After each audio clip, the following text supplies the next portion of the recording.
Yo, what's going on, everybody? It's your boy Straw Hat Central here, bringing you episode 1 of the series Learning Guilty Gear and Learning Chipp. In the series, we focus on my development and process of learning the game as a new player to help other new players get into the game as well. Today, we'll be talking about the first step in getting into Guilty Gear in the tutorial mode and what big things to take away from it. In addition to that, we'll be talking about the big question of, do you need an arcade stick to play the game well? And my in-depth answer as to why you don't and why some people may think you do. But before we get into it, please check out the playlist and look through the other videos in Learning Guilty Gear and Learning Chipp to see how we got here.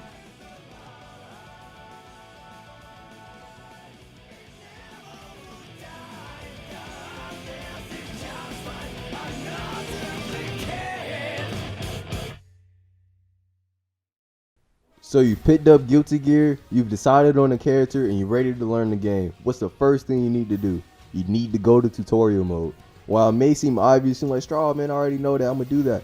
This is where I'm going to help you out. I'm going to point out 3 things that you need to take away from tutorial mode to make you a better player and to get into Guilty Gear faster. Those 3 things are the Gatling system, faultless defense, and the word of the day, Ukemi. Guilty Gear's Gatling system is essentially its combo system, and it consists of increasing priority from punch, kick, slash, heavy slash. What priority means in this situation is that you can only combo or go into a move that follows the order of priority. So if you start with the dust button, which is at the end of the chain of priority, you can't go into any other move. But if you start with punch, you can go to any other move. So it's important to know where these buttons are and getting accustomed to the normal chain that works for almost all characters in the game. While the tutorial mode is easy and you could blaze through it, I encourage you to take your time and really get accustomed to where these buttons are and pressing them in the correct order. For people that may learn a little differently, it may help to actually associate the colors for the buttons on the screen to the default controllers on the PS4 if you use that. For example, the punch button is pink, and so is the square button, which is the default button for the pink button. So if you go and continue that, the circle button, which is typically associated with heavy slash, they're both red. Housekeeping things for the Gatling system is to realize that there are 2 variations of the slash button. There's a close version and there's a far version. These versions are dictated based on how close you are to your opponent. And if you're close enough to get the close slash, you're automatically guaranteed to land the far slash as well. Later on in the game, you will see some crazy looking air combos, but stay calm because when you break it down to its core, it's essentially the same Gatling system. Now onto faultless defense, but before we get into that, we first need to establish how do you normal block in Guilty Gear. As in most fighting games, you normal block in Guilty Gear by holding away from your opponent, and there's 2 versions of it. There's one version that blocks low and a version that blocks high. The low version protects against low hitting moves that are normally aimed at your feet or your toes. You do this by holding back and away from your opponent. To block overheads or to block high hitting moves, you do that by simply just walking away from your opponent. Now, faultless defense, or FD for short, is actually something that's not included in the tutorial mode, even though I think it's something that really should be. FD is basically an enhanced version of your normal blocking. It accomplishes 3 things for you. It prevents chip damage, which is damage received while blocking. It relieves pressure by pushing your opponent further away from you as they're hitting your guard. Lastly, it allows you to block incoming moves while airborne. Overall, FD allows new players to survive longer against opponents of any skill level. FD is performed by simply normal blocking, holding away from your opponent or down and away from your opponent, and pressing any 2 buttons at the same time. A downside to FDing is that it is not a free option. It requires resources, in this case meter, and in Guilty Gear that is called tension. You can check your tension by looking at the bottom left or right corner of the screen depending on which player you are. Last but not least, we have our word of the day, Ukemi, or in other words, teching out. In any fighting game, Ukemi is the act of flipping out or rolling out of a combo.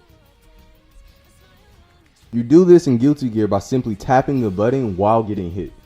This is an important tip for new players as it can prevent them from taking unnecessary damage from combos that aren't true or combos that actually go together naturally.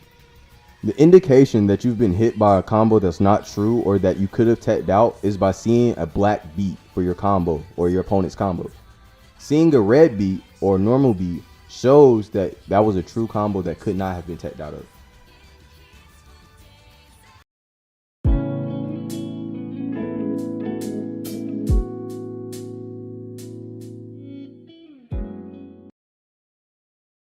Yo, what's going on, everybody? So now we're going on this part of the video where we live, and we're going to be answering the question of, do we need an arcade stick to play the game?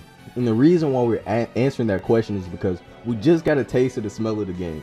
Yes, a taste of the smell of the game. And that is in the Gatling system that we learned in the tutorial mode. So we know which buttons we need to be pressing. But from seeing enough videos, we know that the game is going to ask us to do some crazy stuff. So check me out. My short answer to the question is no. But it's important to understand the reason why my answer is no. So the first thing to realize is that PS4 controllers, Guitar Hero controllers, arcade sticks, whatever it is you want to use, that is an accessory to the game. And what that means is that each one of those have their own strengths and weaknesses. So addressing the first comparison of accessibility, we see that an arcade stick have all the buttons laid out in front of you the same way a keyboard would, relatively close to each other. And so you would think that the arcade stick would have an advantage when it comes to accessibility, just for that fact that you can easily tap each button. And then in addition to that, a lot of these fighting games require you to press multiple buttons together to get a different type of move. And so you also would think you get a leg up there as well. However, if you look at a PS4 controller and you look at the command options that are available for you when it comes to setting your buttons, you actually have the ability to set a button to multiple buttons binding at the same time. And what that means is that you can set L2 to count as punch, kick, and slash together, rather than trying to press triangle, circle, and X at the same time on your controller. So while using button bindings as a means of compensating for accessibility in arcade sticks may seem like an obvious thing, you can actually make it work for you even more because you're using a PS4 controller. So what I did, for example, for my gameplay is I set my L2 button as punch and kick at the same time. And I did that to help me with faultless defense. So whenever I'm blocking an opponent holding back and away, I can easily just press L2 rather than trying to press punch and kick at the same time and accidentally getting one of those and it getting blown up. And there's a second layer to this because I chose to do L2 as a means of doing that because from playing racing games, R2 is typically the gas and L2 is typically the brake. So for me, it was natural for me to run up and then want to stop by using L2, by holding away and pressing L2. For me, that was a lot more natural and just mechanically easier than trying to press two buttons at one time.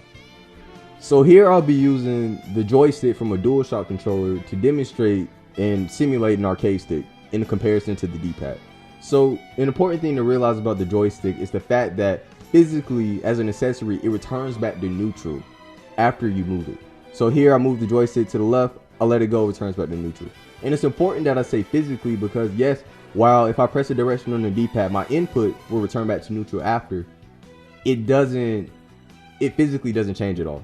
And that's important here because when I do Chipp's wall cling, I have no choice but to do left because it returns back to neutral, and then right, and then I cling on the wall. If I try to turn it into one motion, it doesn't work because I have to pull it back before I can go forward. But the difference here is with the D-pad, I can turn it into one motion by just sliding my finger from left to right. So in the case of Chipp, to make it easier for my D-pad warriors, instead of trying to get, you're in heat of the moment in a match, and you're like, hey, I need to go left, right, or right, left, like which one do I need to do? I turned it into one motion that was easier for me to understand. I just have to slide my finger towards the wall. That's all I have to do. And for people that are like, yo, you could probably do that with the joystick, right? No, you really can't because it physically returns back. So I'll pull it, and then if I just try to do the same thing I do on the D-pad, I only get one input, but here I can just slide. That's it. And it doesn't even have to be neat. Even if I hit the bottom of it, the bottom input doesn't do anything while I'm in the air. So I literally just slide my finger from across one side to the other and I'm good. I cling on the wall every time. But this is an example of how you can be missing out on one of the strengths of your accessory by trying to use it like an arcade stick.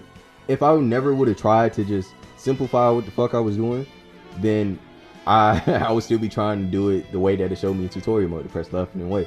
That virtual stick, yes, is useful for showing what you're doing on the screen, but it's not useful for telling you how you should actually be thinking about trying to do the move with whatever accessory you're using.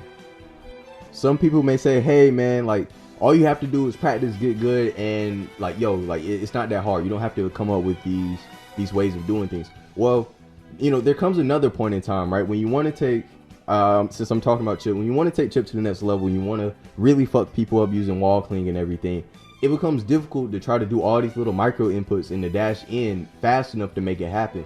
But you can actually make it easier by using the same process. So some of these wall setups with Chipp that physically just wasn't possible for me to do by doing each distinct motion like individually. So like uncleaning off the wall by pressing this, and then double tapping dash to go back into the person.